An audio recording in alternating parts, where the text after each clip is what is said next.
You get on here to do a really hard video and someone decides to text you and you lose everything you already started doing. You have to start from square one. Okay.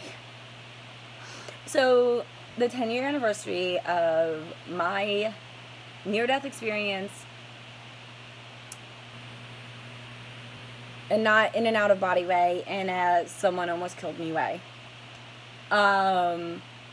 is sometime this month.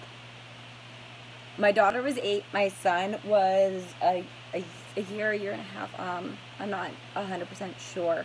When they brought him for visitation the first time, afterward, I didn't recognize him. I still don't remember the first year of his life. So, of course, I don't really remember the date, but I got with my husband when I still had, like I said, bruising, so it had to have been at the end of July if I got with him in the beginning of August, so, and it's been on my mind. I know the anniversary is coming up, and 10 years of survival is something to rehash, go over, release, and celebrate, and that's what I'm trying to do. I worked through it. I repeated the story so many times in court to other people while trying to get all the things in order because of my memory lapses, but I've never remembered it. If you can understand the difference of working through something when you're, it just happened, and then 10 years later remembering it, I've never remembered I went through it, and I moved on with my life. I was with Jay for 7 years, and he was also my first boyfriend in high school, who I gave my flower to. Woo! He dated me when I was in 10th grade, and he was in 11th. I was 15, he was 16. He was the first boy I ever loved. And then he dumped me after we'd been together for a year, really meanly, out of nowhere, because he sat with some girl in a hot tub and decided he wanted to be with her. And just decided to, like, completely discard me. He was supposed to meet me at the bus stop. I called him. He finally answers the phone and then just breaks up with me. You'd think this would be a red flag. 3 years later, when we got back together, no, it wasn't, because he had gained a lot of weight and his marriage had ended and he seemed depressed, and I was a fucking sucker because I was innocent, I was 19, and I was a sucker. Like, we're all fucking suckers when we're kids, especially if you have a kind heart and are very naive. So yeah, so he was my first love, so when he roped me back in, that had a lot to do with it. I didn't love him like in love with him.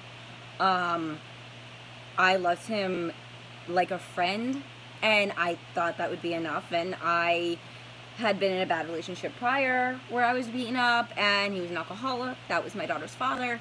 He was 10 years older than me, so I thought, high school boyfriend, romantic, of course I still have the feels, because I'm still a kid.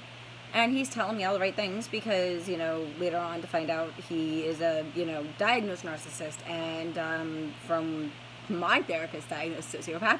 I mean, he checks every single box. Every single box. Not like everyone can be a sociopath if you take the sociopath test, if you've ever read the book.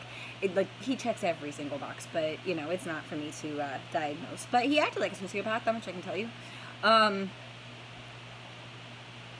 So I went through a lot of abuse. I'm not going to get into the details of the relationship right now because I want to concentrate on the last event. But let's just say glasses to pick my daughter up from school were not uncommon. Makeup to cover bruises is something I am very, very good at. And I can recognize a fingerprint bruise from a mile away. I know what it looks like when a woman's being grabbed against her will. So, yeah, I have a lot of experience with that. I'm so scared to do this. I'm stalling. I know I'm stalling. I've been stalling. But I know I need to work through this because I want to relieve myself of the guilt of having allowed myself to be in this toxic relationship and have this toxic event happen, which affected my daughter and led to her having PTSD, which along with her borderline led to so many mental problems because she was old enough to see things, but we'll get there. So on the night in question, it's a night in July, and Jay and I have not been getting along. His name is not J-A-Y, J as in first initial of a name. And we had been fighting, so he stops at the liquor store. I remember sitting in the car, and he got a bottle of 151, which is not something I drank. Although when we drank, he made me get smashed. Like, we'd kill a bottle of Seagram 7 between the two of us, and he'd make me drink most of it because he liked me to pass out. But that's a whole other thing.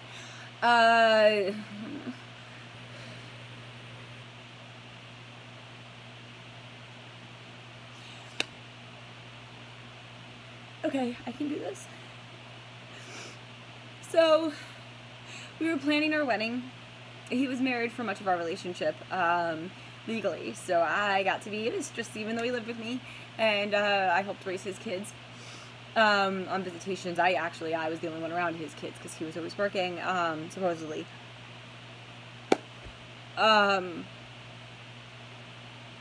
So we go to the store, we get the 151, we get home, we put the children to bed, and we do a shot, and I make dinner, and I don't remember how the conversation started, but I know at some point I got up and got my wedding dress out of the closet that I had just finished paying off, and it was a $5,000 wedding, and the dress was $1,200 of it. So I had really, like, put a lot of money out, and did it all myself. Then it would have been pretty. The scheme was really nice. It was all gunmetal gray, so everything would look like a black and white photograph, and all the flowers were orange and red, so they'd pop. So they'd look like an edited black and white photograph. It would have been a really pretty wedding. So I threw my wedding dress at him. I think he told me he didn't want to get married anymore. And I got sick of it because I was like, I've been wasting my time. I don't know. I don't know. So I threw my wedding dress at him. I held it up to myself. I go, wouldn't I have looked great in this? Isn't it fucking beautiful? You're never gonna fucking see it, so I might as well show you now. I wasted $1,200 fucking dollars and threw it at him and turned to march away. The next thing I know, I'm on the floor. He had thrown something at the back of my head, and it hit me in that spot that knocks you out right away. I don't know what. And I woke up, and I had acrylics at this time, and I went after him in the kitchen. He had stepped over me. I woke up as he was stepping over my body to walk into the kitchen. And I got up, and I got just furious, because I'm talking 7 years of increased abuse, to really psychotic things, like really bad things. That I'll get into at another time. I don't know, maybe I should get into it now. I got locked in a closet for an entire weekend without being allowed to go to the bathroom. I don't remember why. This was not consensual. I was in a BDSM relationship with him because I was trying to control the way he beat me, and he abused me. He did not make it ever consensual. He never listened to my safe word. One time, just to prove to myself it was rape every night, I fought back and said no. Like, didn't just fight back, but I said no, I'm not fucking joking. This isn't even about a fucking safe word. This is not a game. I say no. And he hogtied me. So I know for a fact every time it was rape, it wasn't that I was culpable, which is weird that I had to prove that to myself. Everybody thought it was my fault, though. I would call my best friend, and he would sit there and be like, yeah, you gotta calm down. And although when I did text him when I feel like I get raped every night, he goes, it's because you do, because he would wake me up fucking me. Or I'd wake up knowing that I had, you know, been used. Because I would take medication to sleep. Anyway, so I had gotten in a car accident before this night. I had whiplash. I was sleeping with a heating pad on my neck. So I was in a great deal of pain. And when I awoke from being knocked unconscious, I went at his eyes. And I had acrylics, and my last thought was, oh God, he has contacts. You can't do that.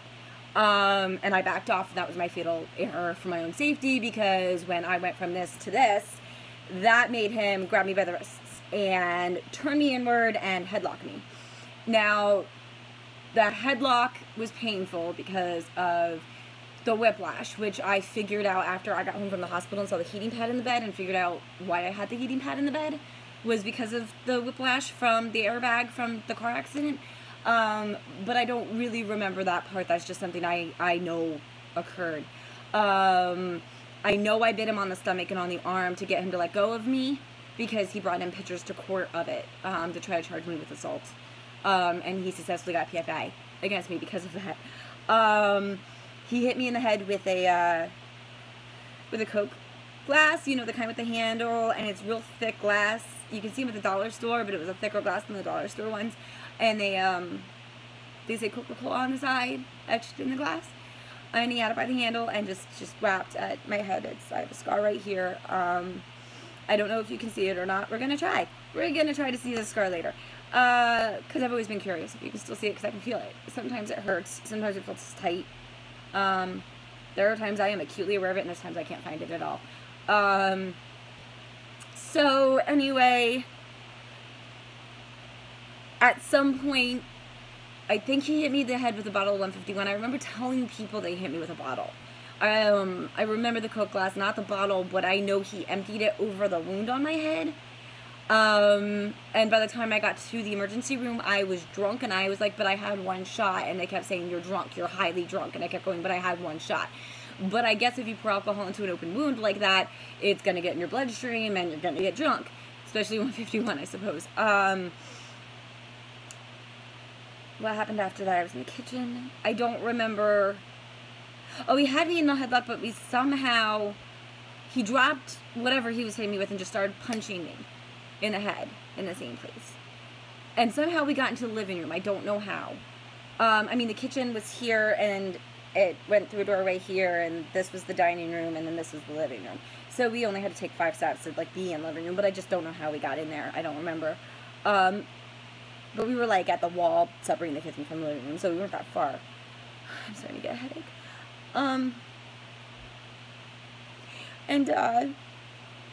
He kept punching me in the head, and I said I'd had a suicide attempt, because I had tried to overdose on my medication, because I got on Celexa, I think it was, because I thought I didn't know how to be happy, because I wasn't acknowledging I was being abused and manipulated. I just didn't know how to be happy, and I thought it was my mental illness, because I had had other abuse and all. I mean, this is how guys like this get girls like me, is they know these things about you, and then they use it against you. And so I overdosed because I thought I just didn't know how to be happy.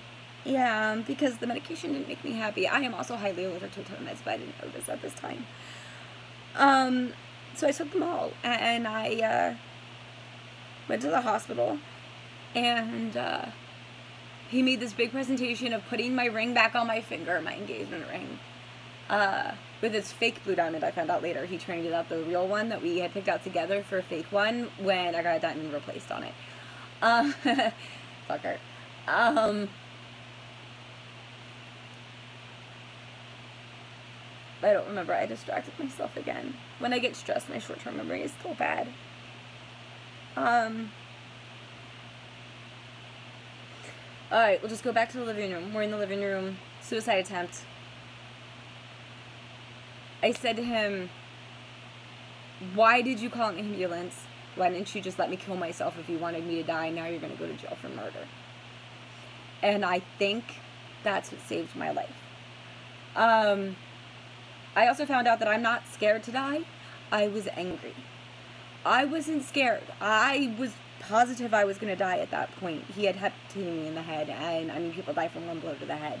And there was a lot of blood. It was down my face and my eyes. I couldn't really see. I was very dizzy. I knew deep down inside something was very wrong with me. It was just a feeling that I needed an ambulance right away. So I really felt that this was it. This is how I die. And I wasn't scared. I was pissed.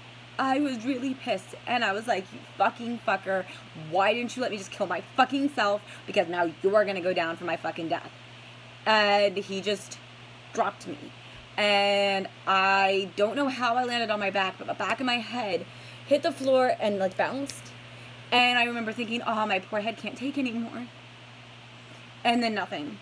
And then I was being sat up with paper towels on my head. And he kept going, don't worry. Head wounds bleed a lot. Don't worry. Head wounds bleed a lot. And I saw all the blood on my hands. And I started screaming. I don't know why I started screaming. I remember the blood on my hands. I can see it. And it was under my nails because they were acrylics, and it got all between my natural nail and the tip. And it was all in the lines of my hands. Even when it dried, it was all over my hand. And I started screaming. I couldn't stop screaming. And, no, that happened after. I told him I need to call the police. There's something wrong with me. I grabbed the phone. See, I told you the order would be out of order. He drops it to the floor. I wake up with the paper towels, okay? I say I need an ambulance. There's something really wrong with me now. He says head wounds bleed a lot. I go for the phone. He hits me with the phone like you would, like, hit a dog if you're a bad person on the nose with a paper, like back in the day. That's where I get this beautiful, lovely scar from. See? That's from the phone. 7 stitches right there. When I came home after the hospital and I had to clean the house, I saw that phone and there was scalp with hair on it, on that phone. There was a lot, but that was one of the things I had to see. Have you ever seen what looks like a murder weapon of your own death? Because that's a fucked up thing to see. He washed all the dishes, though. Why the ambulance had me. So I'm getting out of order. So after he hits me on the head there, I start bleeding real heavy, and that's when my hands got really bloody. And that's when I started screaming from how much I was bleeding from this. And he ran. He just bolted. And my daughter came out of the room, and she says she thought I was dying because my eyes were bleeding. I didn't know she came out of her room.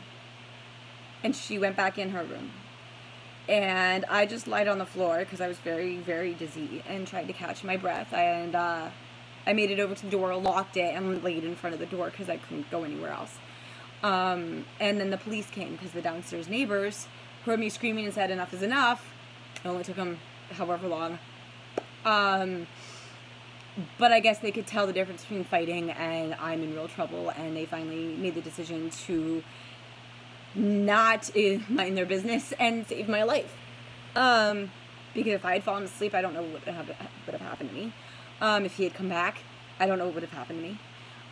So the police knock on the door, and I'm terrified it's him, and I put my hands on the door to steady myself, and I look through the people, and I see it's them, and I go, oh, thank God, and I unlock the door, and I just slide down the door. And then somehow I went and got Logan, and he was 1.5 years, and I'm sitting in my desk chair holding him, and my daughter's there, and they're talking to me, and they're telling me to get shoes. And the only shoes I had were wedges with heels, which were not good for somebody with a concussion. And then I went outside my door, and they went, oh God, she's going down, grab the baby, grab the baby. And the next thing I know, I'm in an ambulance. I reached for my daughter, and she recoiled because my hands were covered in blood. I reached to comfort her and tell her it was okay, and I think they had oxygen on me. I don't know. I couldn't talk to her for some reason. I don't remember why. Maybe it was just because I couldn't speak. I don't remember. I know I couldn't speak to her for some reason, so I reached for her. But I was talking to other people at some point, so I don't remember. But I do remember to see her. That poor little girl. I must have looked like such a monster.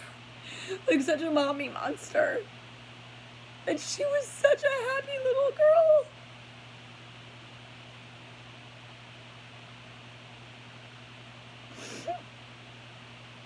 And then she was holding her brother, looking at a mommy monster in the back of an ambulance.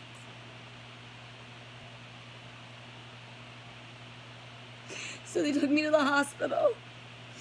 And as I'm going to the hospital, my phone won't stop blowing up. And it's Jay. What's going on? Why are you in an ambulance? Why is an ambulance there? What's going on? And the paramedic answered my phone. And he hung up on him. And the paramedic was like, hey, he hung up on me. And I was like, yeah, that's Josh, because I'm the most humorous person in an emergency room. It's a defense mechanism. But yeah, he harassed my phone. And I don't know if he was trying to build a defense by acting confused. I don't fucking know. And then those messages disappeared. I don't know if I erased them or not. I don't know. They just vanished. So I got to the hospital and my mother was still alive. I was screaming hysterically and saying my face, he ruined my face. And because I'm a dancer and I needed to support my kids, my only thought was I need to work so I can support my kids. They're going to take my kids away. So I kept saying my face is my fortune. He fucked up my face and they kept thinking I was vain, and I wasn't vain. I think I look like a fucking monkey. I don't like the way that I look, but other people do and they pay me money for it. So that matters. I can't be Frankenstein because my children need me, because now I'm alone. So my mother came in and she wrote in a letter to court that her first thought was, when did I dye my hair orange? Because the blood had saturated my hair. And they wanted to give me morphine, and I said, no, I'm allergic to opiates. And then they told me I was suicidal, and they wanted to admit me. They put me through all the tests they needed to put me through. I don't remember most of them. I think I was in a CAT scan machine. I think I remember some heart monitor stuff. I know they kept waking me up. I know I begged for Logan's car seat from Jay's mother, and she's like, whatever happened between you is between you two. And I started yelling at her going, he just put me in a hospital bed. The very least any of you can do for me after 7 years of me helping raise your grandchildren and be there is bring me his car seat so I don't lose my children, so that my mother can take them. Because I can't lose my kids, and she wouldn't even do that. And my heart and all my machines, and I had like 6 doctors come in. I don't know what was going on, but everybody panicked. And then I got dizzy and passed out.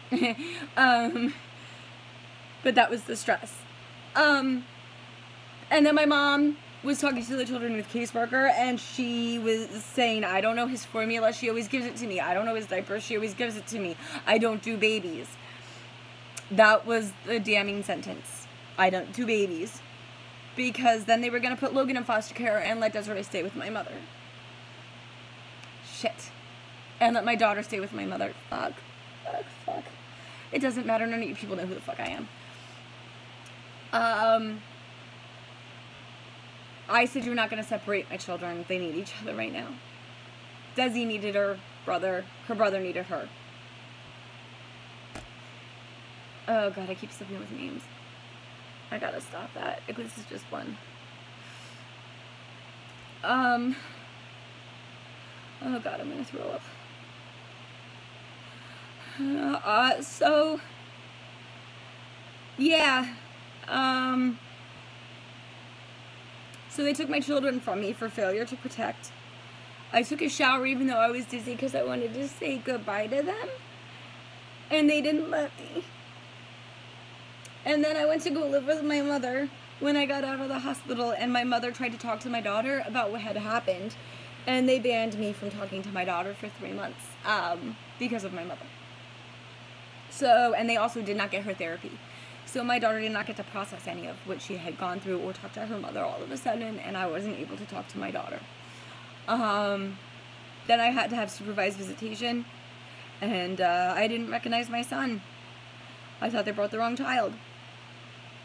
And they got him back on a binky, which I had broke him of. I was really mad about that.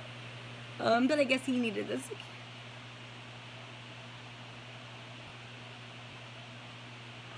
Because of this, I lost my children for 9 months. I spent Christmas Day in a doorway with 2 bags full of toys. But it was too snowy for transport to bring them to visitation, so I wasn't able to see them on Christmas or my daughter's birthday. I had to see my son supervised at a McDonald's for his 2nd birthday, which is the 2nd time my husband met him. The first time was a supervised visit. Why I had supervised visits for being beaten, I don't know. I had a PFA against me for the bite marks, for me defending myself. And I lost my kids for 9 months. It took me 6 months to get them back. I went back to work just as soon as they took the staples out of my head, because I had a real bad scar, and I had 7 stitches and 7 staples, I think it was. And the hair would part there. There was no hiding it.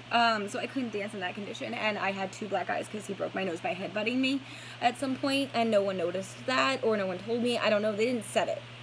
You can see it. My nose used to be very alkaline. Yeah, it's non-acidic. I sometimes misuse words. Straight. And if you look very carefully, you can see that it curves right here. See the curve? Right there.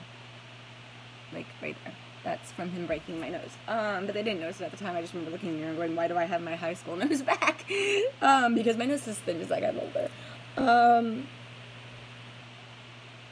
My mom made me go out to the farmer's market when I still had staples and stitches and 2 black eyes. She made me go in public that way because she's like, you need to get out of the house. And it was humiliating because she wanted to get out of the house. I don't know why she made me go with her. She sold my engagement ring and my necklace for my wedding. And all of my jewelry and everything I had that was valuable, and she got like $100 for it, and you can see the dollar signs in her fucking eyes. I left my wedding dress in the closet of the apartment. I folded his clothes and packed his boxes.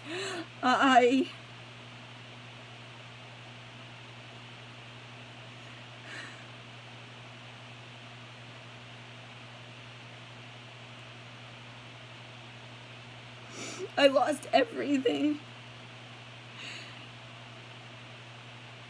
because someone beat me up, and I lost my children, I lost my home. I used to give all my money to him and keep like 20 bucks in my wallet if I needed spending money, but my agoraphobia was really, really bad, so I didn't really need spending money. I only drove to work and home. I didn't go anywhere else. I didn't talk to anyone else except for my mother and my friend Sandy. You can know Sandy's name because, you know, you ain't gotta find that bitch.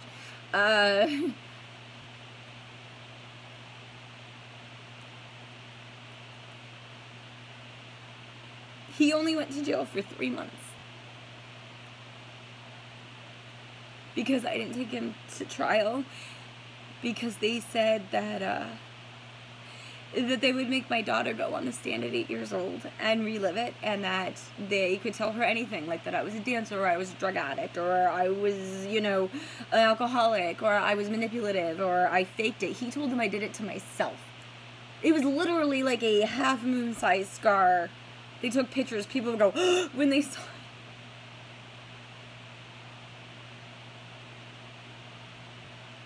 And I kept downplaying it until my neighbor down the street, and I don't even live like in a bad, like I'm outside of Philly, but I'm not that outside of Philly.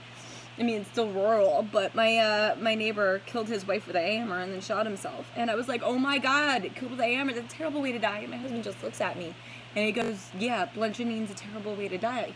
You would know. And I'm like, well, I didn't die. I mean, it wasn't like that. And he's like, yeah, but you certainly know how she probably felt, right? And like, or maybe I said that to him, I don't know. I just know I was struck by like, oh my God, I thought that was horrible, but yet it was the same thing that happened to me, and I didn't think it was as horrible. It was my fault. It was my fault. I was with him. I didn't leave when I had the chance. Not that I really had a chance. I didn't actually have a chance. I just had got the idea to leave and then changed my mind because I needed to know it was my fault. Or not my fault. Whatever, I don't know, not my fault. That's what I want to know. See, I can't. Like, how could I not know it was not my fault when he was fucking burning me with cigarettes and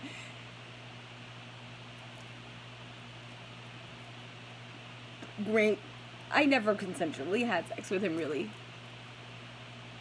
Not near the end anymore. He didn't pay any of the bills. We were going to be evicted. I didn't know that.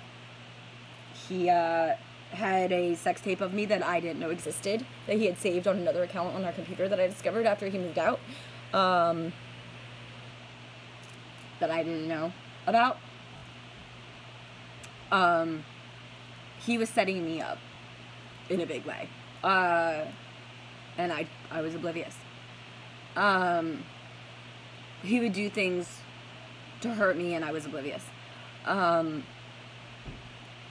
I mean, he straight up told me he stalked me, and didn't take it that way, because he found me after high school, so I thought he used it in, like, oh, I was stalking you, like, not, but no, he, like, legit stalked me. He got a crossbow to kill my stepfather, because my stepfather was abusing me in high school. He showed me it. He bought a crossbow, and he's like, there's this tree outside his house, we're gonna go there, like, he tried to plan it with me in high school, and yet somehow I forgot that when I got with him in my 20s. I just completely forgot, and I told him I had to have an abortion because the man I was with wanted me to, and my mother wanted me to, and I didn't want to, but I wasn't being given much of a choice. I got pregnant with my daughter 3 months later, so, I mean, I guess that kind of shows how much that baby actually was wanted. And I was actually farther along. They fooled me, too. That was a bad experience. They told me that I was under 3 months, and I was actually going on 5, and I miscarried after the abortion, and I saw pieces of the fetus. So I actually committed murder in my mind, because I think anything large enough to have limbs you can see when they come out of you is a living thing. I don't judge anyone else, but second trimester, I've had 3 children. I know how alive they are by then, you know, and so for me, I mean, that was the first one, but now looking back, oh my God. And you know why I talked about that? I don't know why that came up. That has nothing to do with my beating.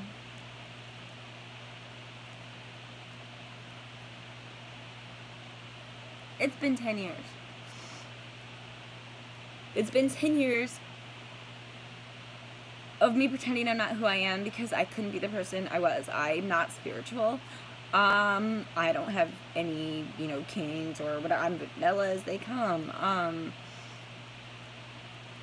I'm normal. I fit into the Betty Crocker fucking cutout of the world. And he tried to make me a step for wife, and I never could please him, but I thought, you know, I'm with this guy now who's like a normal guy. He'll love a step for wife, and I'd start cleaning when I was anxious and shit, and he'd be like, what the fuck are you doing? It would freak him out. You know, a lot of habits I had to break when I got together with my husband. I knew him in high school. He was a friend. And we got together when the bruises in my eyes were just starting to fade, so probably 2-3 weeks after the beating.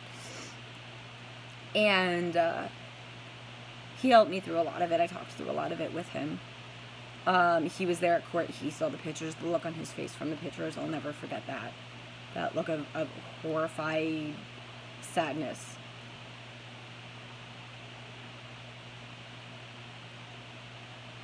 And just the pictures, the look on my face in the pictures, just the utter grief. Because I knew he had just ruined my life. And I had let him. I don't know how I could have stopped him, but I had let him. And it was going to ruin my children. And it did. My daughter had so many bad years. And I don't know if it's because of that or not. But it couldn't have helped. It definitely had some impact.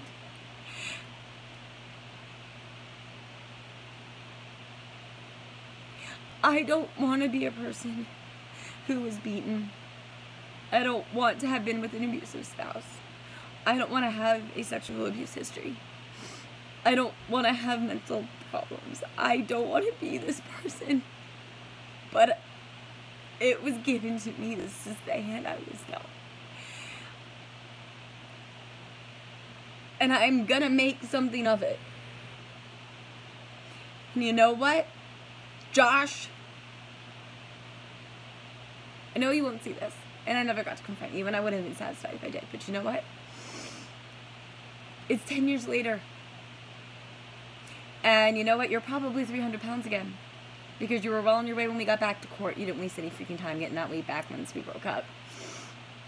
And you're probably miserable. And you're probably abusing some girl right now. And someday you're going to be caught and put to jail, and it's going to be a fair sentencing. And your narcissism and your arrogance is going to be proven wrong. You're going to get what's coming to you. Karma is going to come to you. I know that. And you know what? I never have to see you or deal with you or support you or deal with the fakery ever again. And I can spot men like you a mile away now. I know what you were. I hate that you've tainted my home movies. I hate that you took away the first year of my son's life from my memory and the second year from my life. I wish you the same. I hope that you lose something valuable so that you can understand what you've done to people. maybe you'll change, but I don't think your disorder will let you. You don't care about anybody. You don't know how. You're sick. And you're going to be sick for the rest of your life. And you're going to be alone and isolated and delusional for the rest of your life. You will never know what happiness is. Because you have no emotion. You have no fucking soul. No one could do that to another human being, much less someone they love.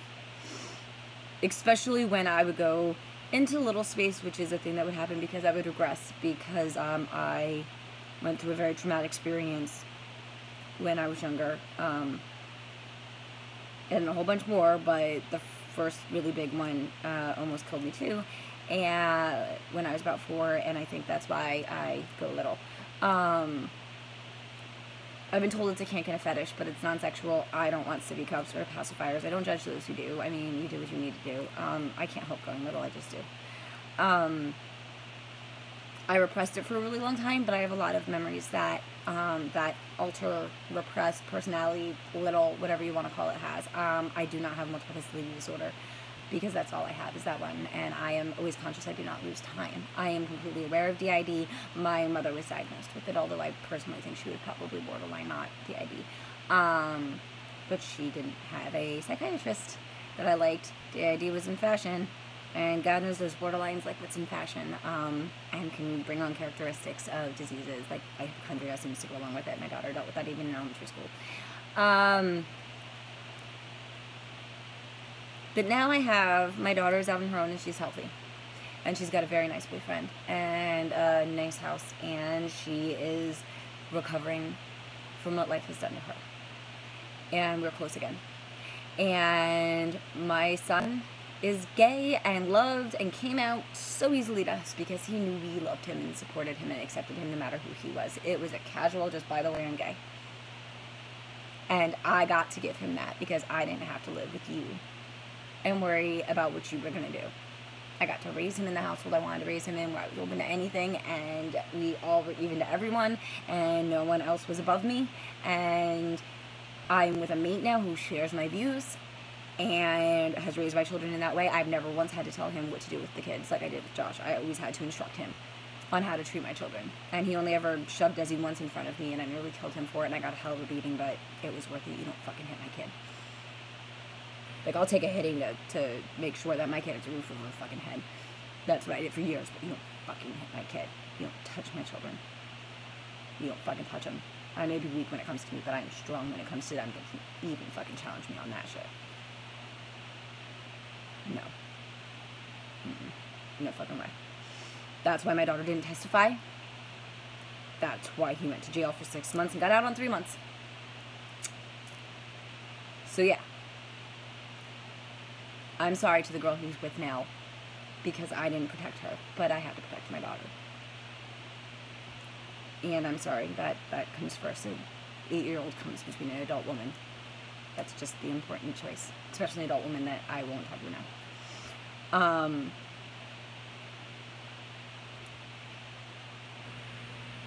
But 10 years later, I have a husband who loves me, who is freaked out by the fact that I go little, but when I told him about it, he's like, oh, okay, good, you weren't losing your mind. I thought you were losing your mind because I saw it happening. But I've been talking to it with my therapist. My therapist actually thinks regression is a very good thing for me. Because when I'm in that space, it's better than meditation. I really do lose all my problems, and I'm just in a little space. And I'm just loved for the sake of being loved, because children are entitled to love. All children are entitled to love, especially from their parents. Do you fucking understand me? All children. Because even if you get a bad seed, you're the one helping water that fucking plant. Take responsibility for yourselves. It's not every parent's fault that their children is fucking bad. But you still do the best you fucking can. If you do not, you're culpable. I'm sorry. Josh's mother is culpable for the monster he is. Just like I'd be culpable if my children turned into monsters if I had done nothing for them. My daughter went through years of therapy, inpatient, outpatient, inpatient for 9 full months. I missed half my daughter's life between the foster care situation and her mental health situation. I missed a year of both of their lives because Josh beat me up. I missed so much. It took me years to get my cognitive functions right. I was not diagnosed with a traumatic brain injury, but I did have symptoms that were undeniable. Once again, cognition, verbal ability. 1 second I'd be using 3-syllable words, the next sentence would be, kindergarten language. I'd lose track of what I was thinking way more than I do now, especially if I was in a fight. And then I was pregnant, too, on top of it. So I remember being 6 months pregnant and arguing with my husband, and he's like, what did you mean by that? And I go, I don't remember what we're arguing about. I have no idea. I remember after we were together for a year, I had to go up to him and go, what color is my toothbrush again?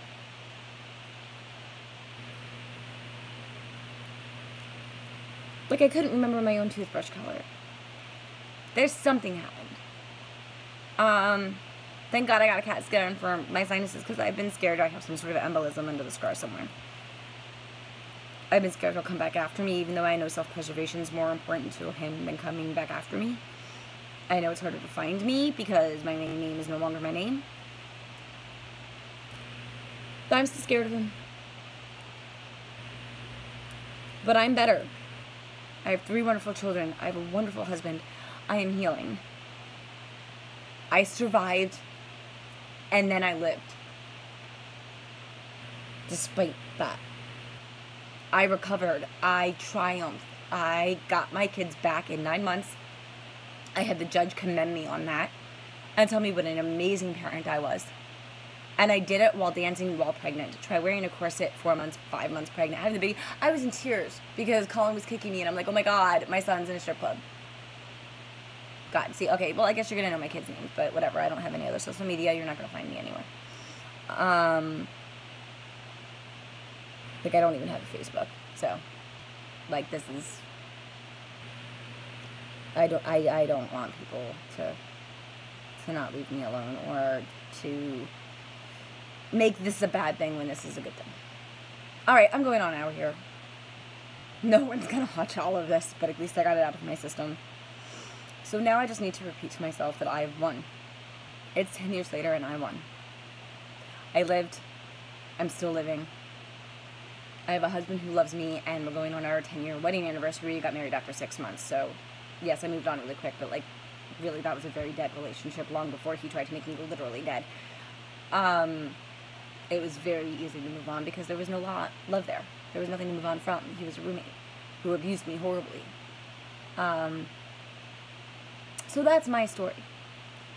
We're going to try to see. Let me see the scar before we get off. See, I told you I can't find it, but then it'll hurt and I'll find it in an instant.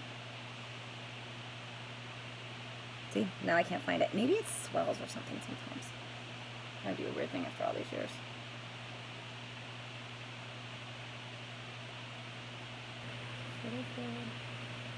I know it's the emotional cortex of the brain, which is why I had no inner monologue. Yep, for the forward.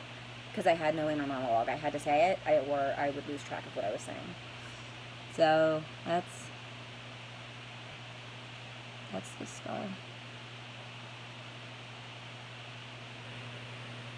Right there.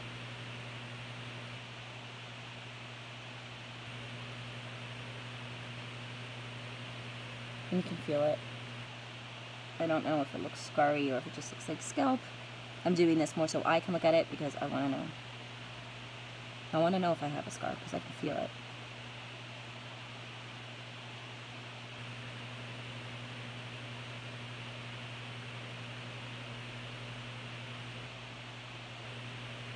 It's all the way to here. All through here. And all through there. It's this way. Sorry for the dandruff I just disrupted.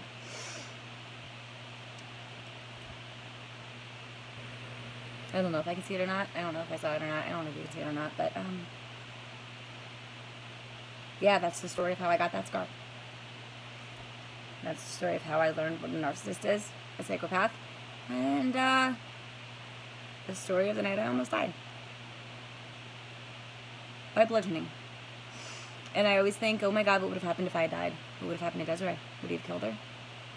Would he have killed Logan? My other son, my middle son?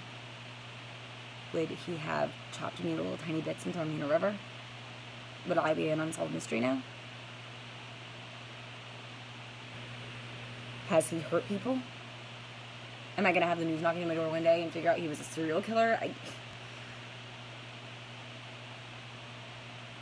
I don't know how I ever was with someone like that. I don't know how I didn't see it. It's obvious on video now. I wish I could show you guys, but without seeing his face, it wouldn't do any good. But it's cold and attention-seeking, and I mean, you see me playing with my daughter when she's 2, and he's just talking over it. I'm obviously trying to pay attention to my daughter, and he just could not share the time. Like, I wish I could share that, because it's spooky that I could not see it, because to the visual eye, it's so obvious. So obvious. Well, that's that story. Maybe I'll talk about the rest of the relationship at another time. I don't know how rambling this was. I am so sorry it's so long. I need to get it out. If you watched it to the end, bless you. If you really feel like you need to talk to me because you've lived what I've lived through, I have an old email. It's willowrose69 at hotmail.com. That's from high school. I guess you can figure out who I am through that if you want to be a dick. But I'm only giving it out because if you've been through what I've been through and you want to say, hey, I've been there and I want to give you props for surviving, or you want to say, I'm in it and I don't know how to get out. You know, what do I do so I don't have to get out like you did, almost in a body bag? You know, maybe you just want someone to talk to that knows. So, yeah, I'll give that out. You can email me. I will talk to you. Because I know how isolating and shameful being a victim is.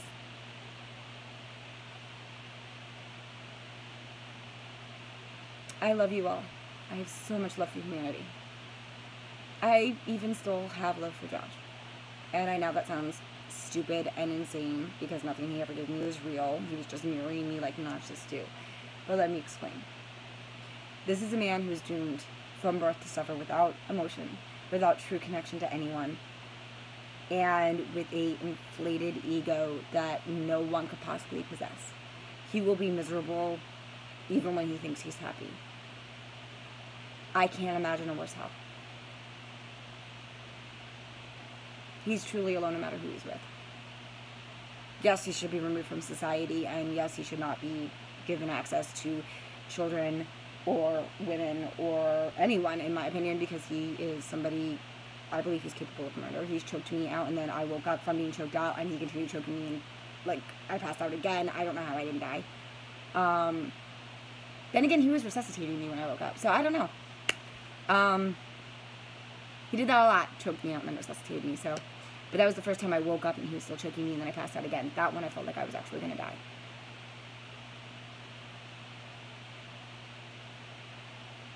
I know what it's like to think you're going to die. To know you're facing it. I know what it's like to survive it. I know what it's like to feel like it's your fault. And it's not, honeys. It's not.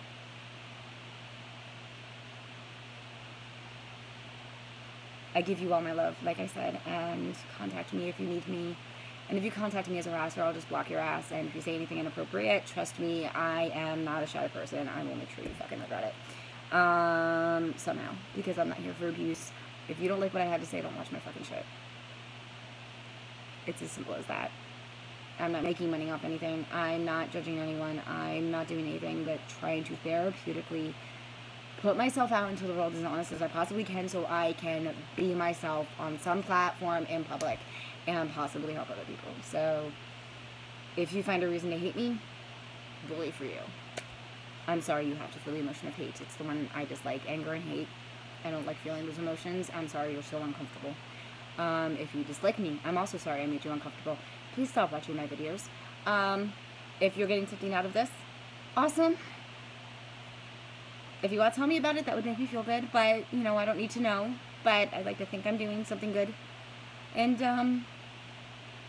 if you listen to this, thank you for letting me tell my story to somebody.